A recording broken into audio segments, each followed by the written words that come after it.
Plant में seeds produce होते हैं वो प्लांट्स के लिए बहुत ही ज़्यादा बेनिफिशियल है।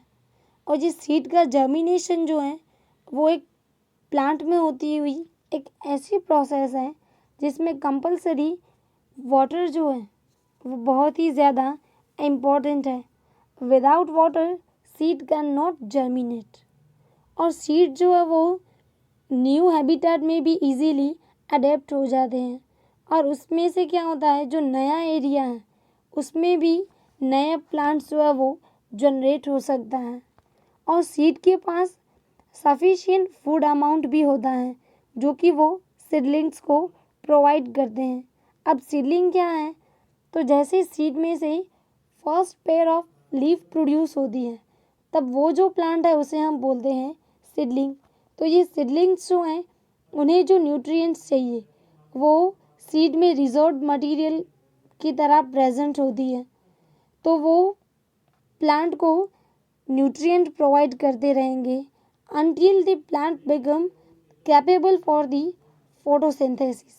अब जैसे ही प्लांट फोटोसिंथेसिस के लिए कैपेबल हो जाता है तो वो खुद ही अपना फूड प्रिपेयर कर लेते हैं और तब तक जो सीड के सराउंडिंग सीड कोट होती है वो यंग एम्ब्रियो जिसमें रेडिकल और प्रीम्यूल पार्ट है वो उन्हें प्रोटेक्शन भी प्रोवाइड करते हैं। और क्योंकि सीड जो है वो आफ्टर सेक्सुअल रिप्रोडक्शन प्रोड्यूस हुआ है तो यहाँ पे जेनेटिक कॉम्बिनेशन जो है वो नए कॉम्बिनेशंस भी फॉर्म हो सकते हैं, क्योंकि हमने फर्स्ट चैप्टर में डिस्कस किया था कि सेक्सुअल रिप्रोडक्शन जो है उसमें न्यू जेनेटिक कॉम्बिनेशन भी फॉर्म हो सकते हैं जो कि प्लांट की डेवलपमेंट के लिए बहुत ही ज़्यादा बेनिफिशियल है। अब जैसे हमने आगे डिस्कस किया कि सीड जो है वो after some time they enter in the dormancy state. तो अब ये डोरमेंसी स्टेट जो है उसमें मेनली क्या होता है, सीड जो है उसके अंदर जो वाटर कंटेंट है वो लो हो जाता है और because of this dormancy we can store the seeds.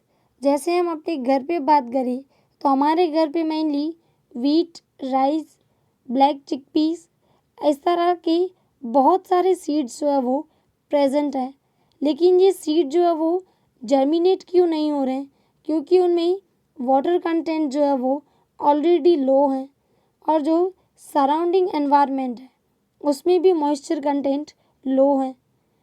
तो अब सीड जो है जैसे ही उसमें डिहाइड्रेशन होगा यानी कि वाटर का लेवल कम होगा और वो डोरमेंसी स्टेट में होगा तब हम सीड्स को इजीली स्टोर कर सकते हैं और उसे हम नेक्स्ट सीज़न या फिर नेक्स्ट ईयर जो है वो प्लांट प्रोड्यूस करने के लिए भी यूज़ कर सकते हैं। तो इस तरह के सीड की जो डिहाइड्रेशन और डोरमेंसी स्टेट है वो एग्रीकल्चर के लिए बहुत ही ज़्यादा इम्पॉर्टेंट है।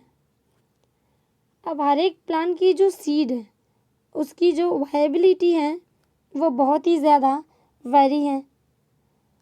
जैसे कि कुछ प्लांट्स जो हैं उसकी सीड की वायबिलिटी फ्यू मंथ्स के लिए ही होती है, यानी कि after few months the seed will not germinate. और कुछ प्लांट्स की स्पीसीज ऐसी भी हैं जिसमें उनकी सीड जो है वो बहुत ईयर्स तक एज इट इज़ रहते हैं, यानी कि उनकी वायबिलिटी जो है वो मेंटेन रहती है और they remain alive for the hundreds of year.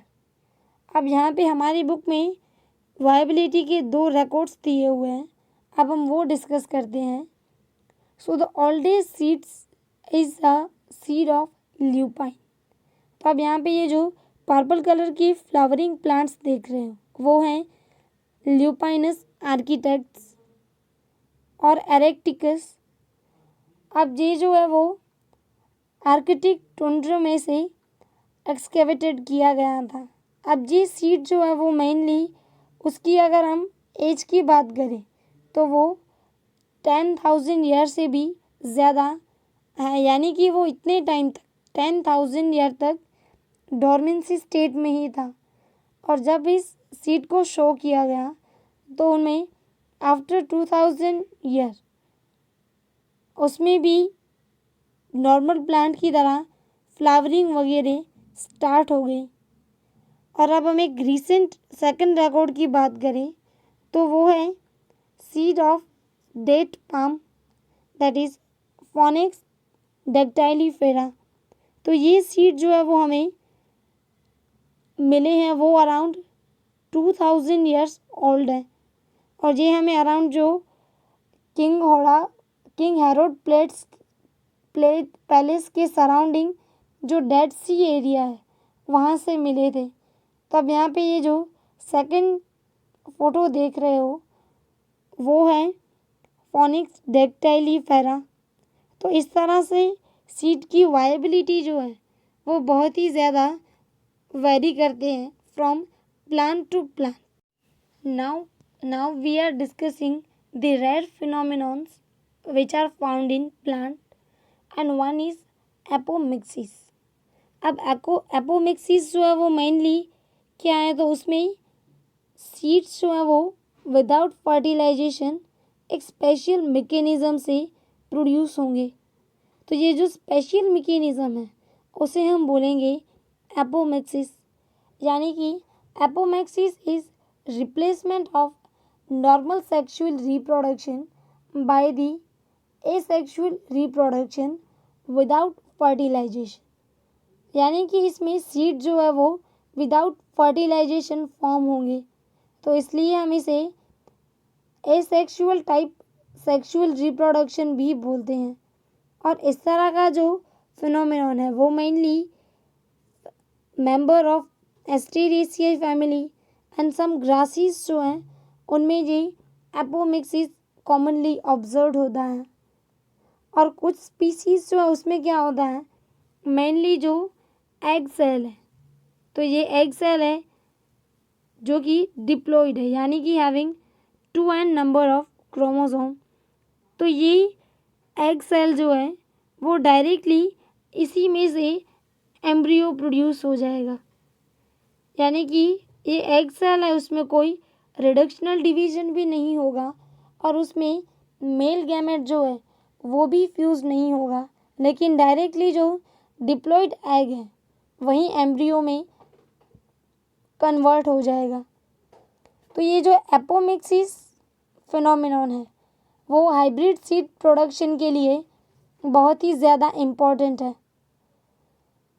क्योंकि हाइब्रिड स्पीसीज़ जो हैं उनकी प्रोडक्टिविटी जो है वो बहुत ही ज़्यादा होती है। लेकिन हाइब्रिडाइजेशन में प्रॉब्लम क्या होती है कि हाइब्रिड सीड प्रोड्यूस करने के लिए जो कल्टीवेशनल मेथड है वो बहुत ही एक्सपेंसिव है। और ऑल्सो ये जो हाइब्रिड सीड्स है वो हमें हर एक जनरेशन में प्रोड्यूस करने होते हैं। By showing hybrid seeds it is difficult to maintain the hybrid characters as the characters segregate during the meiosis। तो अब यहाँ पे क्या होगा, हमने जैसे ही हाइब्रिड सीड सबसे पहले शो किए थे, तो अब उस प्लांट की शीट अगर हम वापस से शो करेंगे तो उसकी जो हाइब्रिड कैरेक्टर्स है वो लॉस होगी, क्योंकि यहाँ पे जो गैमेट सेल है उनमें मियोसिस की प्रोसेस होगी और उस मियोसिस की प्रोसेस की वजह से ये जो हाइब्रिड कैरेक्टर्स है वो सेग्रीगेट्स हो जाएंगे। तो हमें यहाँ पे हर बार हाइब्रिड सीड्स जो है वो प्रोड्यूस करने पड़ते हैं।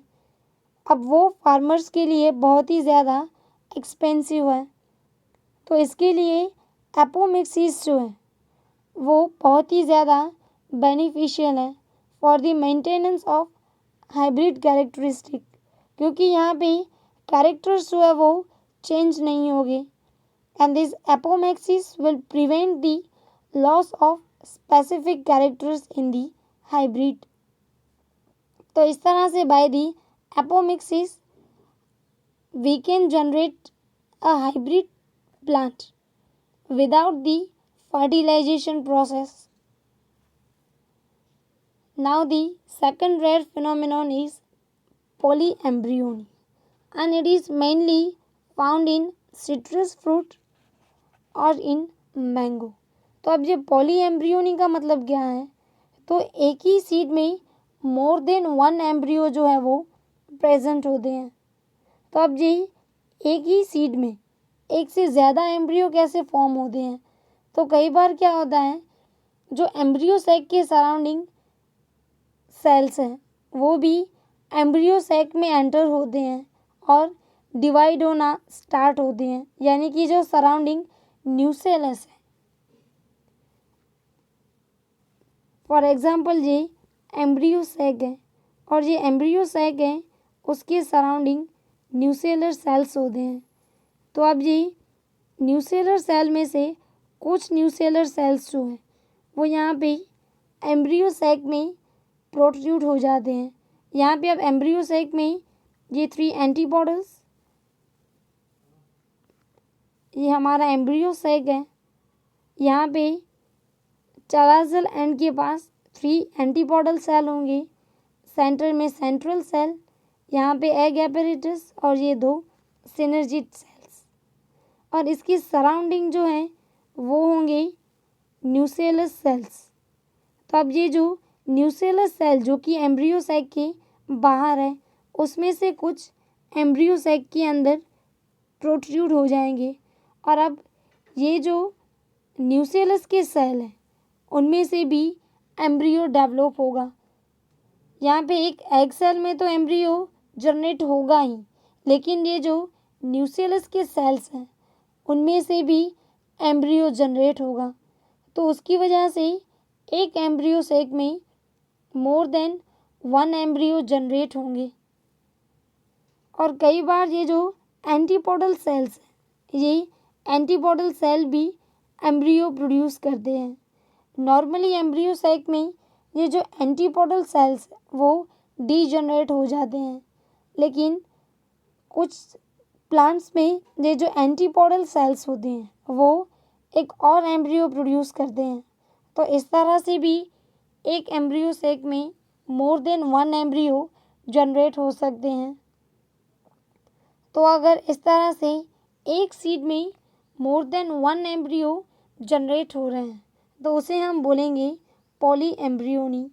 जैसे कि आप यहाँ पे इस मैंगो सीड में देख रहे हो कि आपको सिर्फ एक ही एम्ब्रियो दिखाई दे रहा है, और यहाँ पे ये जो सेकंड सीड आप देख रहे हो वहाँ पे आपको 2 एम्ब्रियो देखने को मिल रहे हैं, यानी कि ये जो है वो पॉली एम्ब्रियोनिक है। So that's it for today's lecture. यहाँ पे हमारा chapter number 2 sexual reproduction in flowering plant complete होता है। In next lecture we will start with the chapter number 3 sexual reproduction in human. That's your homework for today.